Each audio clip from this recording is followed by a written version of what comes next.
It's crazy how this anime catapulted its franchise to its most profitable year ever, but also maybe the most controversial, having not just one, but two incidents of controversy. The Witch from Mercury could be a historic moment not just for Gundam, but for any major anime. But what happened right after was another historic moment. I wanted to sum up this controversy, but before that, if you haven't watched Witch from Mercury, I highly recommend it. It is genuinely one of the most entertaining shows I watched last season. Hear me out for one actual minute. Look at the first episode, which is actually... This will put you on Gundam real quick.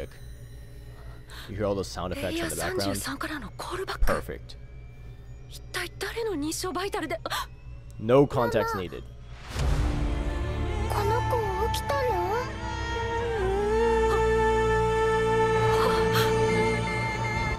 When that music hits, if that doesn't want to make you want to watch the rest, then I'm just saying, you have no heart.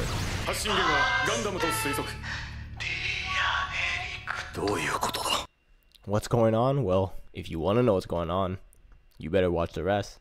But for real though, so this is on YouTube. So the cool thing is you can see these literal peaks. This is literally where the basically the peak moments are. You got a small one here, and of course you got the huge one here.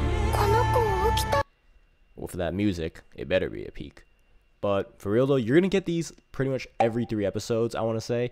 And the second half of the anime, you're gonna get these episode after episode after episode, multiple times per episode, with these godly OSTs. So when I say Witch from Mercury got some of the highest peaks, it got some of the highest peaks. Now, I'm no huge Gundam expert, but hey, at least I know what a char clone is, which is basically just common sense to Gundam fans. But your average anime fan probably has no idea what I just said. Basically, what I'm saying is, closest thing to Gundam to your average anime fan nowadays is Darling in the Franxx, which is perfectly fine because you don't need to know any knowledge of Gundam before starting this one. A Gundam show will stand out among all the seasonal anime, and Witch from Mercury is no exception. I'm sure some Gundam old heads might think G-Witch is subpar, but they probably only watch Gundam shows. Meanwhile, I basically ran out of anime to watch. Do not sleep on this one. I know some of y'all only know like 2 studios. This might be a good chance to check out Sunrise, criminally underrated among the anime community. I mean, this is the legendary studio known for being the only one with the talent capable to animate 2D mechs, which are some of the hardest things to animate. Speaking of underrated, another thing is the soundtrack done by lifelong fan of Gundam, Takashi Omama. The music really elevates each scene and makes you feel all sorts of emotions. And hey, I think if you can get me to feel something, then that is a solid piece of entertainment.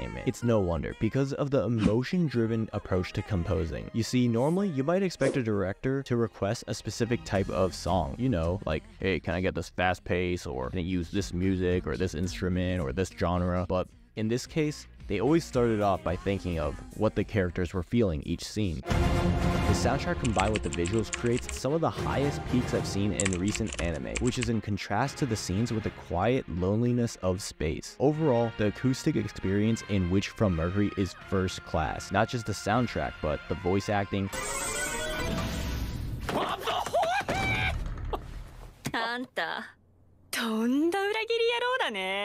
sound design, like all those laser effects. What I'm saying is, don't watch this on your phone with its speakers. Hey, I know some of y'all actually do that. Despite this, I can't say The Witch from Mercury is perfect. In fact, it's far from it. By the end, there was still a lot to be desired from the story. But hey, I guess that also means they made it so I care enough about this world and its characters. You know a bad feeling I get from some anime? It's when a character dies and you feel absolutely nothing.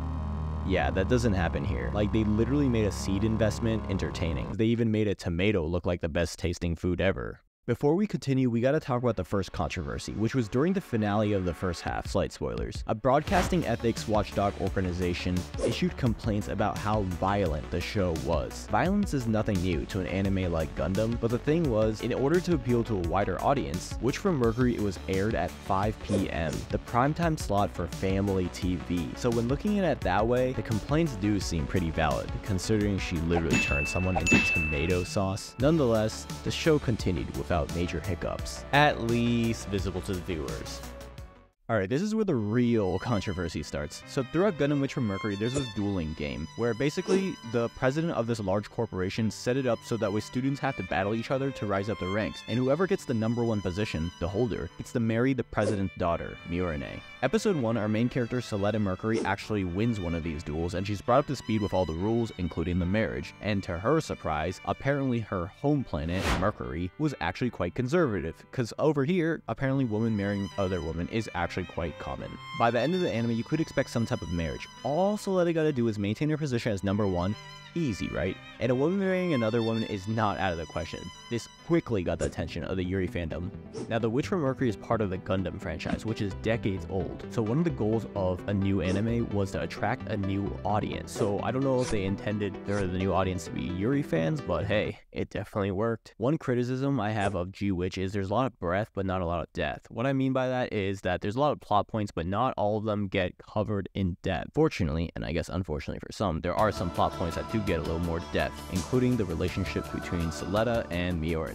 So throughout G-Witch, sometimes they're a little out of the spotlight, but the story always brings them back together, such as with scenes like we'll buy rings together and have a wedding, and we'll both wear the very best dresses. Basically what I'm saying is, the Yuri ship was sailing. In fact, it sailed all the way to the country of Poland, where the mayor of Warsaw tweeted a picture of an event with Suletta in the back, which some fans quickly pointed out.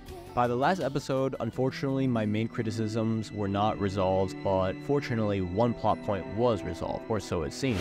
I'm on the last episode, right? And this one scene stands out to me. I hear this sister-in-law, and I'm like, wait, who said what now? Because it's an unfamiliar voice, and there's literally only one human on the screen, so I'm a little confused. So I continue watching, and it turns out that the person talking was a keychain. A literal toy figure attached to a keychain, who turned out to be Suletta's sister. Now, if you haven't watched G-Witch, you're probably like, this is crazy. Well, it is crazy.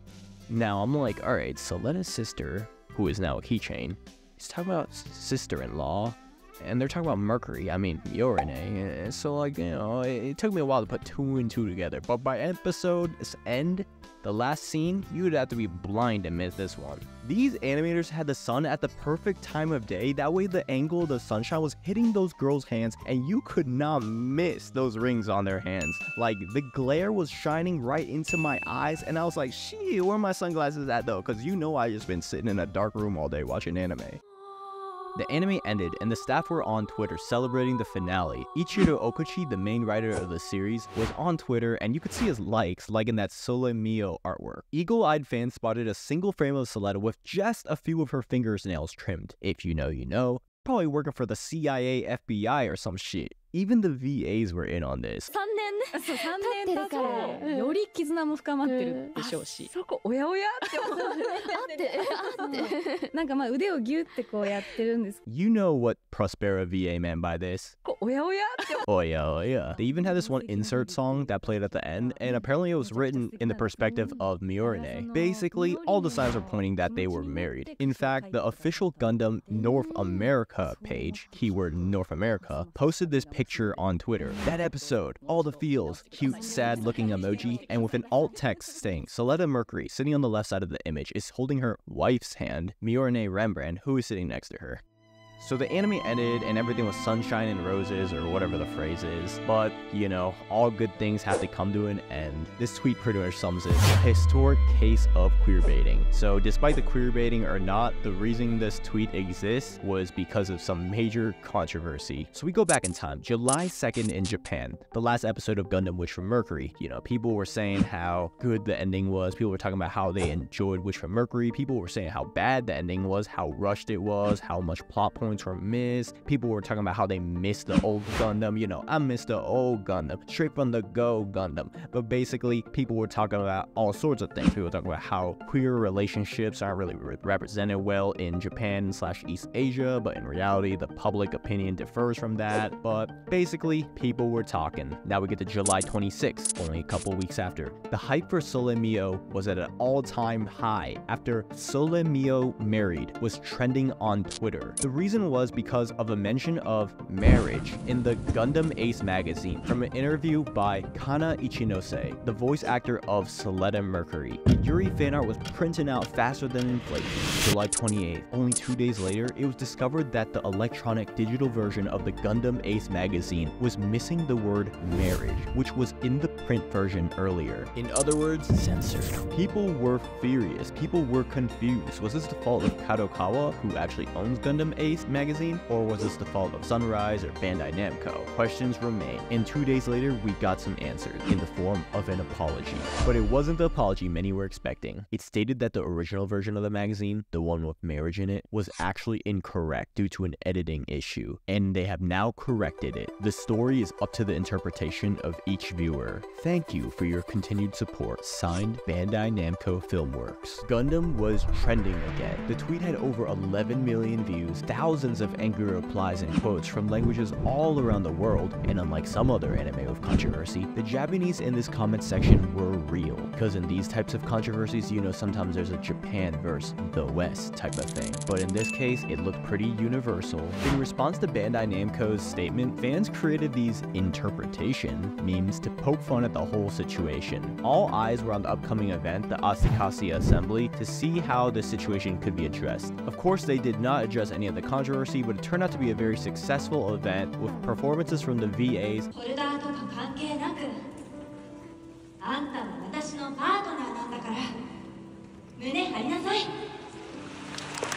and live music as well. But the event did reinforce the fandom's love for Suletta and Miorine. People gifted flower arrangements, some were basically just wedding bouquets. And we can't forget the fan book. So it's not uncommon for the staff of the anime to create an art book for the fans, even unofficially. But because this was unofficial, the staff filled it with Yuri fan art. Just take a look at the cover, the shininess of those rings. You could only get this in person during Comic-Con, held in the hot, blazing summer heat of Tokyo. But people still waited in huge lines just to get a copy of this book, and of course it ended up getting scalped and sold at a huge markup. But that just shows how high the demand was. People were paying up to 10x the original price for them. Bandai is literally sitting on a goldmine. I mean, if I was them, I'd be making another season. Not just because of the rush ending, but because it's literally free money given how successful G-Witch was. Come on, capitalism, anytime now. The aerial Gunpla had the highest initial HG sales in history. Now, it's a great design and all, and I'm sure people added it to their existing collections, but if I was a betting man, I am a betting man, I'd bet that a large amount of this success was from new fans. Like, older people lose dexterity and are probably falling off a hobby that requires intricate building. So unless you're telling me that all the old heads came out of retirement for G-Witch, my money's on the new fans. So I'm not really an expert on Gunpla history, but that's just my take based on what I heard about the demographics from a more informed Gundam YouTuber. It was the highest earning year for Gundam ever, and even though it may have seemed inevitable, it was also the highest percent increase ever, year over year, meaning other years never saw the increase in earnings as much as Witch from Mercury did. So unless you're telling me that 30 billion Japanese yen came out of thin air, even adjusted for inflation, Witch from Mercury definitely did its goal to attract new fans. And some of those were Yuri fans, which makes the situation a bit disingenuous. Like, how are you gonna say up to interpretation, then proceed to sell official merch that seems to say otherwise? Like, you know, just the usual, hugging the homies and holding flowers together. The whole thing kind of feels like rainbow capitalism, where they always appeal to LGBTQ, but only because it benefits them. Basically what every company does during Pride Month on Twitter. Corpo's got a corpo, am I right? But if that's the case, then why aren't they appealing to the Yuri fan base? I'm sure they could get even more money. Some people quickly pointed at China. Considering how infamous the censorship is there, it wouldn't surprise me. But this was quickly proven wrong because Witch from Mercury did not even air in mainland China, but it did in countries like Hong Kong and Taiwan. After people realized this, the China censorship was quickly dismissed and it was chalked to good old homophobic executives. But while that may be true, might I remind you how oppressive China is. Heck, they even banned femboys. So even though there's no direct link, I'm still thinking China had a part in this. And I mean the government, not the people. You cannot tell me any global profit-driven company does not think about China and its huge population,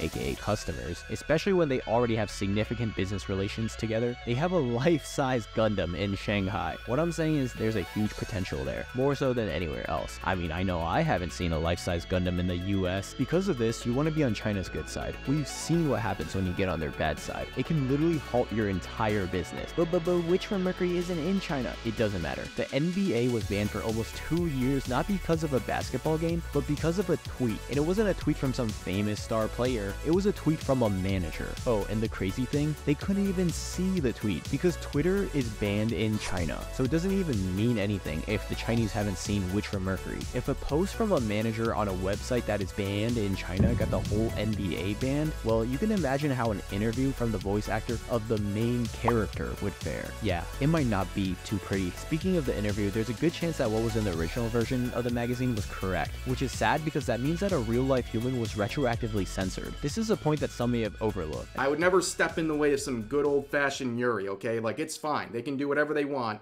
But here's the thing. A lot of people will think, like, oh, I'm comparing censorship of fan service to gay rights. And that is an incredibly disingenuous comparison, okay? I know people will try to make that comparison. We're talking about fictional content.